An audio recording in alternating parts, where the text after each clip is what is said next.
안녕하십니까, 박사입니다. 2022년 2월 러우전 발발 이후 우크라이나는 아프리카와 중동 전역에서 러시아 군사 용병과 기타 정권 관련 목표물을 대상으로 정보 작전을 수행했습니다. 이러한 작전은 크렘린의 광범위한 안보 체계와 전 세계적인 영향력의 취약 부분을 공격하는 데 있어 키예프 정보기관의 놀라운 민첩성과 대담함을 보여줬습니다. 그러나 아프리카 국가들의 혜택을 주는 공공 외교 캠페인과 경제 이니셔티브 개발을 담당하는 우크라이나 정부의 다른 부처들이 겪고 있는 어려움과는 극명한 대조를 이룹니다.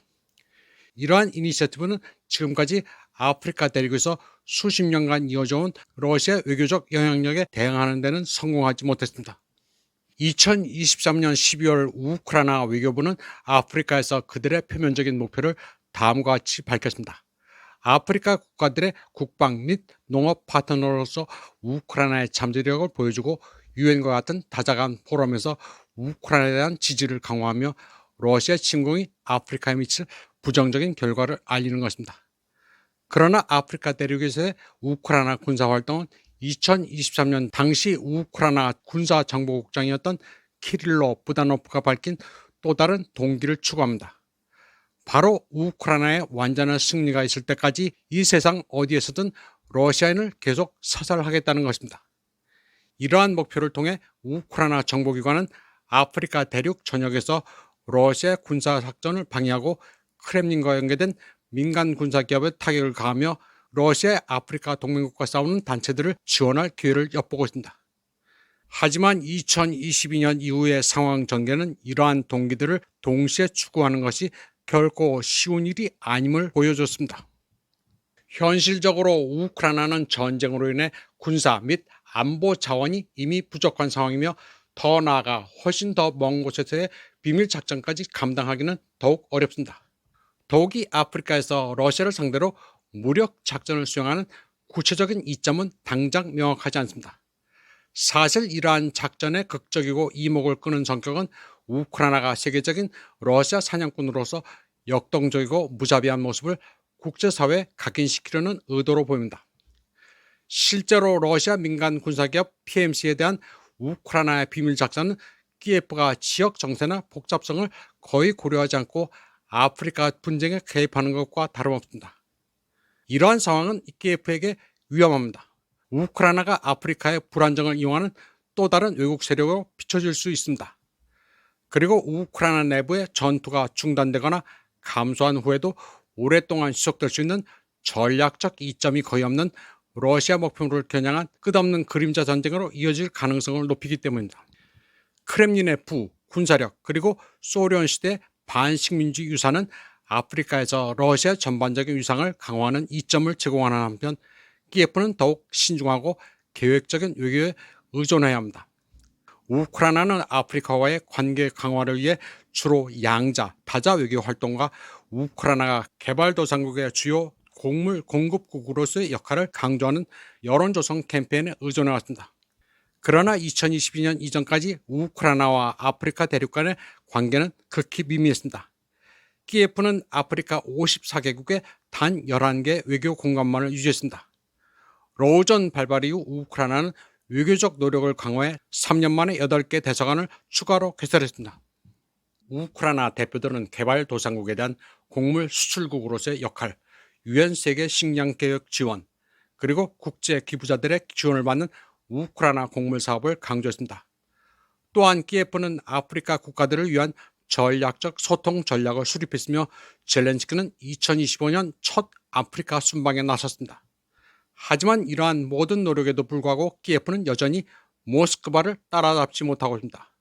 모스크바는 2014년 크림반도 합병 이후 더 광범위한 지정학적 야망의 일환으로 아프리카와의 관계를 강화해 왔습니다. 우크라이나 특수작전부대는 러우전의 현 국면이 시작된 이래 아프리카에서 활동해 왔습니다. 가장 주목할 만한 사례로는 말리에서 투아렉 반군을 지원해 바그너 그룹 순찰들을 제거한 작전을 들 수 있습니다. 이 작전은 우크라이나의 외교적 파장을 불러일으켰지만 아프리카에 파견된 우크라이나 특수작전부대는 러시아를 제압하기 위한 노력의 일환입니다. 대부분의 분석가들은 전쟁이 소모전으로 전환되는 현 국면에서 우크라이나가 불리하다고 주장하지만 우크라이나 지도부는 소모전에서 국가의 경제적 기반과 국민의 사기가 매우 중요하다는 점을 인식하고 있습니다. 아프리카에서 작전 중인 우크라이나 특수작전부대는 이러한 두 가지 측면에서 전쟁 수행에 기여하는 동시에 러시아의 역량을 약화시키고 있습니다. 우크라이나는 아프리카에서 러시아 민간 용병과 국가군을 대상으로 특수작전을 수행하고 있습니다. 우크라이나 국방부 정보총국은 최근 말리와 수단에서 바그너 그룹과 아프리카 군단을 공격한 작전에 대한 책임을 공식적으로 주장했습니다.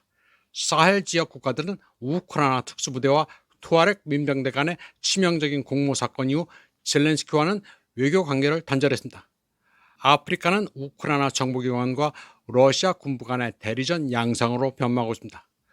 또한 우크라이나를 지지하는 지역 관리들과 러시아를 지지하는 경쟁 정부들 간의 긴장 고조 가능성도 존재합니다.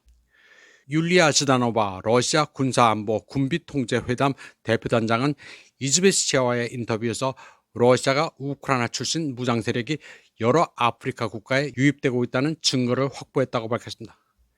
말리에서는 알리우 툰카라 국회의원이 이즈베스치아에 밝힌 바와 같이 테러리스트들이 우크라이나 용병으로부터 드론을 지원받기 시작했습니다. 부르키나파소 주재 러시아 대사관 역시 무장단체 활동이 격화되고 있음을 지적했습니다. 러시아 측 자료에 따르면 이들의 활동은 서방 정보기관의 작전본부가 위치한 지역에서 포착되고 있습니다. 율리아 츠다노바는 우크라이나 무장 세력이 드론 등을 이용해 아프리카 국가, 특히 말리에 도착해 현지에서 전투원을 훈련시킨다는 증거가 엄청나게 많다고 말했습니다. 이와 관련해 그녀는 수단 외교부가 이전에 발표한 성명에서 우크라이나가 리비아, 소말리아, 니제르의 테러 단체를 지원한 사실이 명백히 드러났다고 언급한 바 있다고 상기시켰습니다. 키예프의 지원을 직간접적으로 받은 단체 중에는 보코하람과 하라카트 알샤바브가 있습니다. 보코하람은 니제르, 차드, 카메룬에서, 하라카트 알샤바브는 소말리아에서 활동하고 있습니다. 이즈베스치아는 지난 8월 우크라이나가 이슬람 무장단체 ADF에 무인 항공기 1차분을 공급했다고 보도했는데 ADF는 주로 콩고 민주공화국 동부 지역에서 활동합니다. 당시 전문가들은 이로 인해 우간다와 콩고 민주공화국 국경 지역에서 분쟁이 발생할 수 있다고 지적했습니다. 우크라이나 교관들은 아프리카에서 러시아 민간 군사기업, 러시아 동맹국의 군대, 그리고 모스크바의 우호적인 정치인들을 공격할 테러리스트들을 훈련시키고 있습니다. 동시에 우크라이나는 아프리카에서 외교적 확장을 지속하고 있습니다. 키예프는 신규 대사관 10곳 설립 계획을 추진 중이며 현재 가나, 모리타니, 코트디부아르를 포함해 8곳이 이미 개설됐습니다.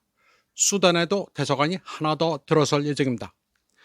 우크라이나 용병들이 아프리카 대륙에 등장하게 된 것은 영국 정보기관의 지원 덕분이었다고 군사 전문가 알렉세 레온코프는 지적했습니다.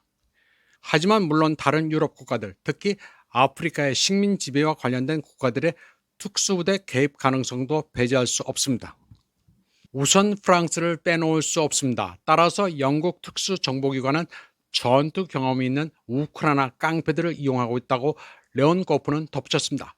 즉 사실상 영국과 다른 서방 국가들은 자국의 이익을 증진하기 위해 우크라이나 측을 이용하고 있다는 것입니다. 그리고 러시아가 아프리카 대륙에서 입지를 강화하는 것을 막고 자원에 접근하기 위해서입니다. 물론 이 모든 것은 우크라이나 사태를 배경으로 벌어지고 있는데 서방과 키예프에게는 국제 무대에서 러시아 연방을 지지하는 세력이 최대한 적어야 한다는 점이 중요하기 때문입니다. 이번 방송은 여기까지 하겠습니다. 시청해주신 여러분 감사합니다.